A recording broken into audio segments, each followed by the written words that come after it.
Olá, estamos começando mais um Nuclearcast. Eu sou Alexandre Canásio, editor-chefe do portal Canal Energia, e estou apresentando esse podcast a convite da Abidan. Hoje a gente está recebendo o Giovanni Machado, assessor da presidência da EPE, a empresa de pesquisa energética do país. Giovanni, obrigado por estar aqui com a gente. Eu que agradeço, Alexandre, o convite e a oportunidade de falar em nome da EPE. Queria começar com você um pouquinho falando qual a visão do planejador hoje sobre a energia nuclear. Essa pergunta é bem pertinente, porque existe muita discussão no mundo em relação a esse papel, né? Sobretudo quando se compara, né, os custos das renováveis com a nuclear. E aí o que a gente tem que pensar no tipo de serviço que está sendo prestado pelas diferentes formas de geração, né? Então a nuclear ela tem um papel de trazer confiabilidade e resiliência para o sistema, né? Então ela tem um fator de capacidade normalmente muito elevado, né? Acima de 90%. Se eu não me engano, no ano da escassez hídrica, a nuclear chegou a ter um fator de capacidade de 97%, 98%. Que me recordo aqui rapidamente de cabeça. E então, na verdade, não é esse antagonismo direto entre as fontes que tem que ser olhado, e sim o papel. E mesmo a questão do custo, tudo depende de como é que você precifica os serviços. Né? Então essa discussão sobre o custo ela tem que ser mais cuidadosa para que a gente não compare frutas diferentes, né? Então a gente tem que olhar quais os serviços que cada uma das fontes estão prestando para o sistema. Acho que um outro ponto importante também são as externalidades positivas e os spillovers tecnológicos, os transbordamentos tecnológicos que a nuclear traz, né? E quando a gente olha outros países do mundo, também nesses países o custo de geração das renováveis é mais baixo, mesmo assim eles estão tomando decisão de fazer nuclear. Então, acho que isso é um ponto para pensar, e justamente passa por essa questão de como é que você precifica tanto os serviços prestados pela geração nuclear, quanto o papel do complexo nuclear como um todo, né? Então, dessas externalidades adicionais e desses transbordamentos tecnológicos que a nuclear traz. E a EPE hoje ela está fazendo algum estudo específico para essa área, ou que incluam a energia nuclear? Então, desde o Plano Nacional de Energia 2050, a gente vem aprofundando, né, os estudos sobre nuclear na EPE. E por que isso? Porque a gente identificou no levantamento que a gente fez no PNE 2050, toda essa movimentação, tanto do papel da nuclear, tem um estudo muito interessante que eu recomendo, do MIT de 2019, que justamente coloca essa questão da nuclear como uma estratégia de minimização de máximo arrependimento, né? Então é uma lógica de seguro. Então, num processo de descarbonização, se o conjunto das renováveis, e é isso que esse estudo do MIT explora, se uma maior inserção das renováveis, se por algum motivo tiver alguma dificuldade no desenvolvimento e nos custos de armazenamento de energia, então você pode ter uma situação no futuro onde você aumente a necessidade de geração termoelétrica fóssil. E aí, de certa forma, quando a gente olha, por exemplo, a Alemanha, ela está passando essa dificuldade. Você tem uma aceleração da entrada de renováveis, mas como tem o phase-out da nuclear, caiu a metade a participação de 2022 em relação a 2021, que é o último dado que eu tenho na cabeça. Então, de certa forma, o que você vê, quando você olha a matriz elétrica como um todo, você vê o aumento das renováveis, o aumento do carvão para compensar a resiliência do sistema e uma redução do gás e da nuclear. Então, quando você vai olhar do ponto de vista de emissão, a entrega que você está fazendo não é exatamente o objetivo que você tinha. Então, por isso que é sempre importante ter uma contextualização do todo, e não só olhar aspectos parciais. Mas voltando, você tinha me perguntado sobre o que a gente tem feito, então a gente, na época do PNE 2050, a gente identificou toda essa movimentação sobre os pequenos reatores modulares.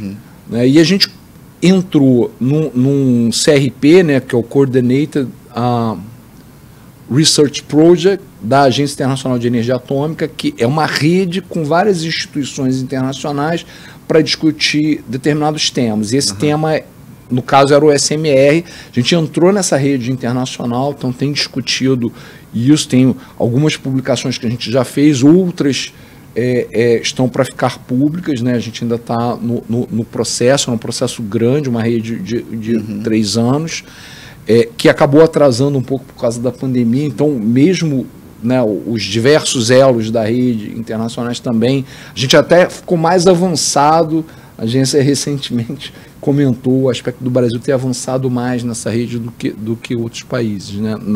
No cálculo, na definição de metodologia de avaliação econômica para comparar os diferentes modelos de SMR. Então, esse é um dos pontos. Além disso, a gente também, no âmbito do Fórum Energético Brasil-Estados Unidos, um dos temas era nuclear, em particular também pequenos reatores modulares. A gente também fez um estudo conjunto com o National Idaho Laboratory dos Estados Unidos, com suporte do DOE também, e do Ministério de Minas e Energia pelo lado do Brasil, e a gente publicou esse estudo está disponível no site da EPE, né, um estudo conjunto da EPE com o Idaho National Lab. E esse estudo, assim, ele foi a gente teve até uma reunião na Abidan com o vice-secretário de Energia dos Estados Unidos, David Turk, e ele manifestou assim congratulações pela qualidade do trabalho que a gente fez, né, EPE e o Idaho National Lab. Então, assim, a gente está realmente aprofundando esse estudo.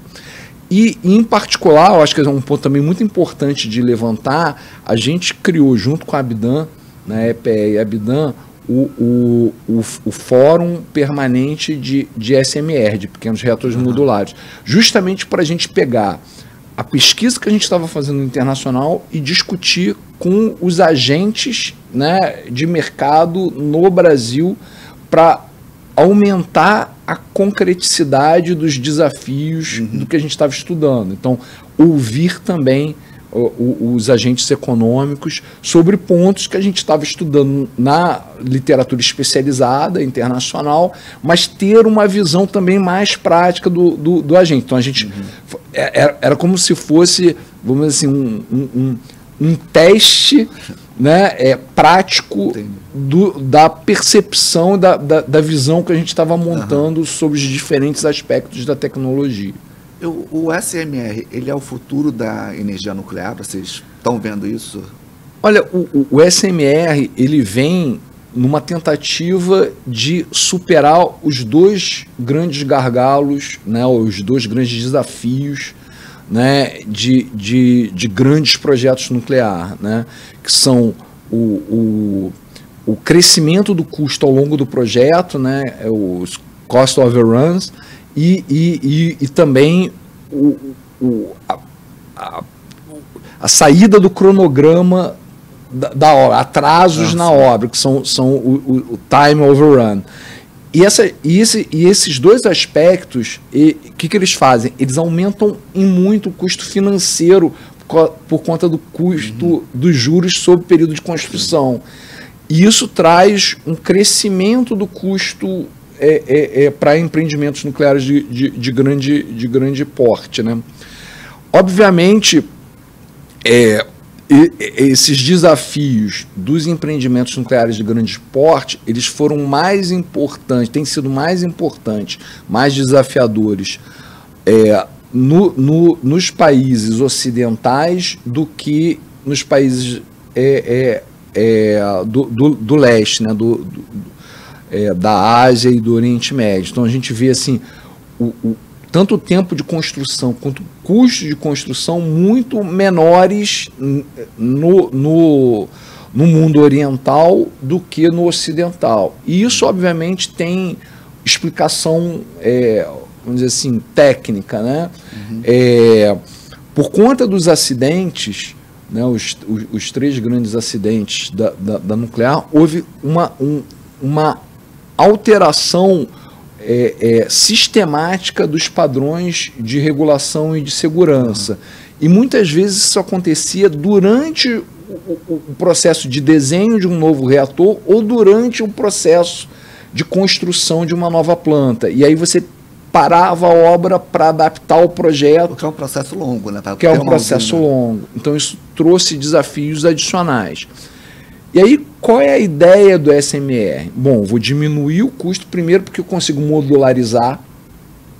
E aí isso traz uma facilidade de eu sair do first of a kind, né, o primeiro reator, para o N of a kind, vários reatores, e andar na curva de aprendizagem. Com isso eu consigo criar uma tendência de redução de custo. Além disso, a busca por padronização e simplificação dos projetos, embora a gente tenha mais de 70 projetos, mas o que está se buscando é isso, uma padronização industrial da construção do reator e do projeto como um todo. Qual é a ideia? Você perde a escala, e obviamente isso tende a ter um efeito sobre o custo, a escala do porte do reator. Só que na prática, a escala do porte do reator estava trazendo custo adicional por conta de todas essas modificações e desafios que a gente já comentou. Então, a ideia de reduzir o porte e padronizar a construção te permite transformar o reator num produto industrializado. E aí você ganha escala na produção do equipamento. E aí você tem tanto um processo de aprendizagem quanto de redução de custo pela escala industrial.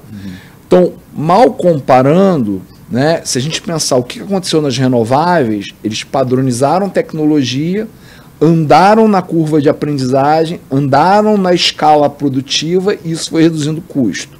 Então, o que o SMR busca entregar é justamente isso: redução de tempo de construção, redução de custo e, pela modularização, você tem a possibilidade de colocar um primeiro reator, depois um segundo reator no mesmo sítio. Você pode fazer isso com grande porte também, mas os riscos para o grande porte tendem a ser maiores, né? Esse é o conceito, do que para os pequenos reatores modulares. Então, a ideia é trabalhar um pouco com a questão industrial, mitigando os riscos que vinham dos grandes projetos, de tal forma que você possa ter essa redução de custo pela escala industrial. É claro que mesmo as plantas de grande porte têm voltado à discussão internacionalmente, porque já se concluiu que é impossível fazer a transição energética sem a nuclear. Tanto porque, por exemplo, em países asiáticos menores, com alta densidade populacional, você não tem terreno para botar renováveis, né? Então você tem uma densidade energética baixa e você tem toda a necessidade também de confiabilidade, de resiliência do sistema. Então, se você não tem ou não terá a termoelétrica fóssil para dar esse serviço, será que você consegue segurar isso tudo com bateria? Ao mesmo tempo você tem a disponibilidade de terra? Claro que essa não é a questão do Brasil. Então a questão do Brasil tem outras colocações. E aí eu já entro nesse ponto que foi um dos aspectos da sua pergunta, como é que o Brasil se vê nisso, né? Então tem uma série de oportunidades para o Brasil, porque se o mundo, né, saiu uma declaração, uma iniciativa na COP28 de triplicar a capacidade instalada de nuclear no mundo, reconhecendo justamente a importância da nuclear para a transição energética e para a neutralidade climática em 2050. Né? E aí a gente vê exemplos como a Suécia, que tinha definido só o foco em renováveis, voltando atrás por uma questão de uma série de desafios retornando para a decisão de ter nucleares. A mesma coisa na Itália, a mesma coisa no Reino Unido, a mesma coisa no Canadá. Enfim, então, esse crescimento do mercado traz oportunidades para o Brasil, inclusive de inserção nas cadeias globais de valor do nuclear, tanto para fornecimento de minério de urânio, quanto para fornecimento de combustível, quanto para fornecimento de equipamentos. A gente viu ontem, né, o representante da Framatome mencionar que vê espaço para o Brasil na inserção dessa indústria global. Você falou, esse ponto final que você falou aí é importante porque a energia nuclear ela meio que teve a imagem regenerada, vamos dizer assim, por causa dessa corrida para descarbonizar a economia, para a transformação energética. Então é por aí que ela está se revigorando e vai crescer? Eu não tenho dúvida de que esse é o principal fator do renascimento da indústria. Obviamente, eu acho que tem outros aspectos também, né? Então, todo um processo de revitalização, de desenho, né? De design de reatores, de projetos, reforçando todos os aspectos de segurança, trazendo novas, né? Uma confiabilidade adicional. Se a gente parar para pensar, isso também foi falado em um dos painéis ontem, né? Obviamente, a nuclear ela traz um desafio da percepção de risco, mas se a gente olhar, é uma fonte e uma tecnologia extremamente segura. Então foram 3 grandes acidentes, né, Three Mile Island, Chernobyl e Fukushima, mais recentemente. Mas quando a gente olha o histórico de mortalidade e morbidade associado às diferentes cadeias energéticas, outras fontes têm um padrão muito superior. Ele fala, mas espera lá, né? Não é essa a minha percepção de risco. Mas é porque parece contraintuitivo. E até diria que é contraintuitivo, mas isso não deixa de ser uma verdade científica. Né? É o mesmo que acontece, por exemplo, com as pessoas que têm medo de andar de avião.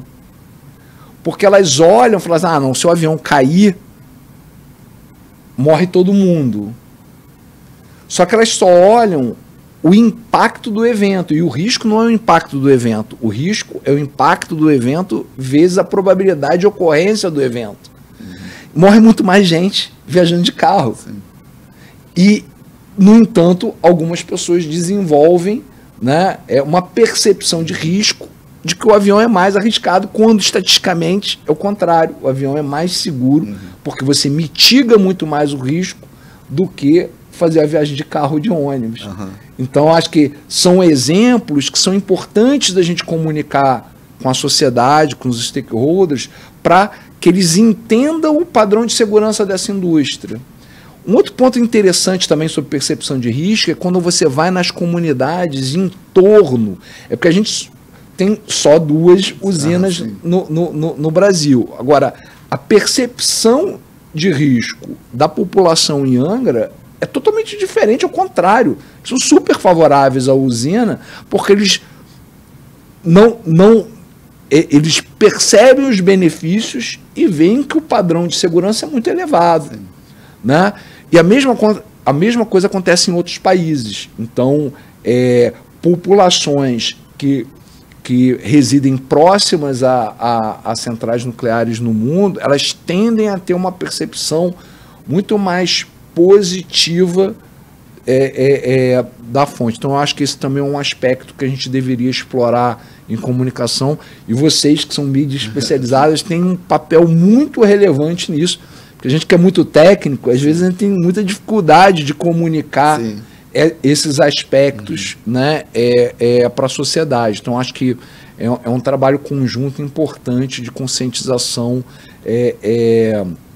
de informação, melhor dizendo, que a gente deve fazer, né, no país. Não, sem dúvida. E trazendo um pouquinho o assunto nuclear de volta aqui para o Brasil, para a nossa realidade, a EPE está preparando aí o PDE, que é o Plano Decenal de Energia 2034, se eu não me engano, E qual é o retrato da energia nuclear ali?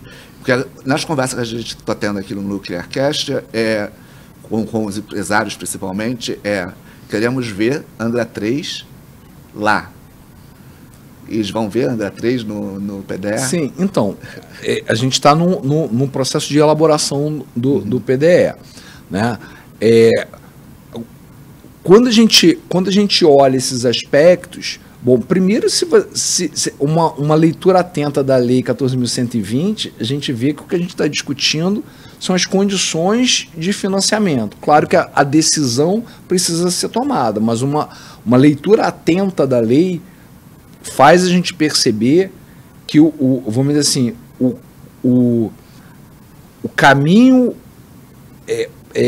mais provável é da obra ter sequência, até porque o custo de abandono, né, ele é muito elevado. Sim.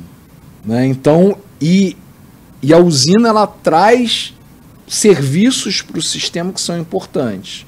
Então, eu não vou antecipar nesse momento, né? Mas a tendência, obviamente, é que esteja, né? Porque a decisão final ainda será tomada, né? Mas, de qualquer forma, assim, do ponto de vista técnico, me parece que seria absurdo a gente pensar em tanto não renovar a vida útil de Angra 1, que é um outro processo que está acontecendo esse ano, e não considerar Angra 3 como parte do cenário de referência dos próximos 10 anos. Então é mais provável ela, se não tiver, possa estar nos próximos, mas depende muito da decisão política. Hoje em dia está nessa decisão, né? É isso. Esse é o ponto. O mandato para decidir considerar ou não considerar não é da EPE. A EPE faz os estudos. Sim. Né? É prover as informações necessárias para a tomada de decisão. Isso é um processo de decisão que, inclusive, transcende o Ministério de Minas e Energia, porque vai ao CNPE e Sim. tudo mais. Então, por isso que eu estou com tanto cuidado para ser incisivo, mas eu diria que eu, particularmente, me surpreenderei muito se a decisão não for estar Angra 3 no cenário de referência. Giovanni, para a gente caminhar para o final da nossa conversa, como que você vê a expectativa para a energia nuclear, assim, já pensando num pós-Angra 3? Ela tem possibilidade ou o Brasil para nas 3 que tem? Então, claro que aí é uma outra discussão que é mais ampla, inclusive do ponto de vista de arcabouço institucional, legal e regulatório.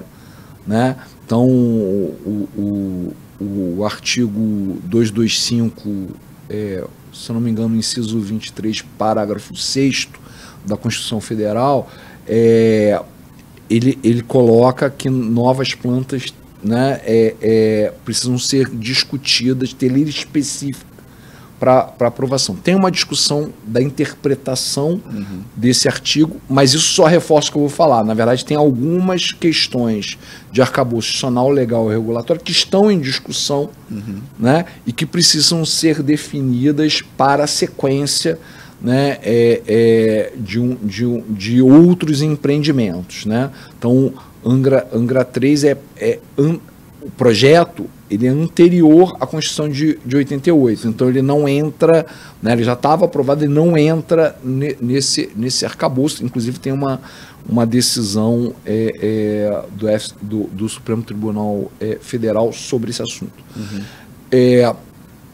Mas o fato é que há um conjunto de aspectos que têm sido progressivamente endereçados no Brasil para permitir a tomada de decisão de ter mais empreendimentos. Então, obviamente que seria prematuro eu dizer agora, até porque a tomada de decisão não é um mandato, essa tomada de decisão não é um mandato da EPE, né, especificamente. Mais uma vez a gente faz os estudos, então, mas o que eu posso te antecipar é que como eu mencionei anteriormente, a nuclear ela tem um papel relevante na transição. E mesmo no Brasil, com toda a pluralidade de fontes que a gente tem no Brasil, ela também tem um papel relevante nesse processo.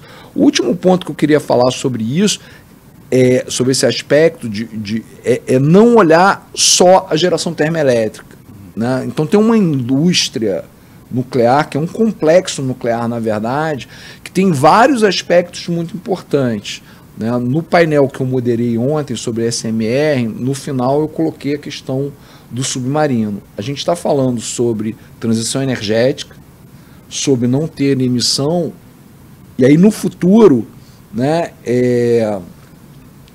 uma das formas de propulsão, hoje os submarinos, por exemplo, só para dar um exemplo bem claro, né, a maior parte dos submarinos, não só no Brasil, mas no mundo, são diesel elétricos. Então são diesel. Então tem uma questão até de segurança nacional, como é que vai ser no futuro, na transição energética, se você está restringindo e querendo substituir combustíveis fósseis, qual vai ser a propulsão? Você pode dizer, não, vai ser biodiesel, vai ser, tem questões técnicas a serem discutidas, mas vai ser um diesel sintético, né? Vai ser, você pode criar alguns cenários possíveis, mas aí você vai ter fornecimento em outro lugar, se você tiver uma questão necessária para deslocamento. Então, e aí quando você olha, por exemplo, a Marinha Americana, todos os submarinos são nucleares. Todos os porta-aviões são nucleares. Acho que, de certa forma, você coloca aí uma questão importante dessa visão mais ampla para além da geração elétrica. Um outro ponto é também a parte de irradiação de alimentos, né? Então, o Brasil é um país agroexportador. Então, alguns mercados já não aceitam mais produtos frescos sem tratamento, né, por irradiação, que aumentam, né, a qualidade do produto, ao invés de usar defensivos agrícolas, por exemplo, ou conservantes. Então, assim, também nesse aspecto você tem uma relação da irradiação de alimentos com a transição energética. Sim. Porque o defensivo agrícola vai ter uma função de produção, né, para o ciclo de vida dele, para ser produzido, ele vai ter emissões de gases de efeito de estufa ao longo do seu ciclo de vida. E, além disso, todos os benefícios de sinergias relacionados à saúde, relacionados à indústria. Então, o SMR, por exemplo, tem toda uma lógica de ele ter outros produtos que não eletricidade, né? Então, a disponibilização de calor de processo para a indústria, inclusive para substituir carvão, por exemplo, em processos de alta temperatura, como siderurgia e outros processos industriais. Isso está sendo muito discutido e desenvolvido no mundo, né, como uma das alternativas. No Brasil também tem gente já discutindo isso. Então, não só a substituição de térmicas a carvão por SMRs, mas também o uso industrial de SMRs. Então, como a gente vê, na verdade, o complexo nuclear ele vai muito além da geração termoelétrica. O uso para geração de hidrogênio também, modelos de negócios onde você tenha renováveis com nuclear, com armazenamento de energia e flexibilidades associadas. Então tem muita discussão ainda sobre o futuro e, de fato, a gente na EPE tem visto que não só a questão elétrica, mas de uma forma mais ampla, nuclear terá um papel super relevante na transição energética e na descarbonização das economias. Giovanni, muito obrigado por esse papo. Até uma próxima. A gente conversou com Giovanni Machado, assessor da presidência da EPE. Até o próximo Nuclearcast. Tchau.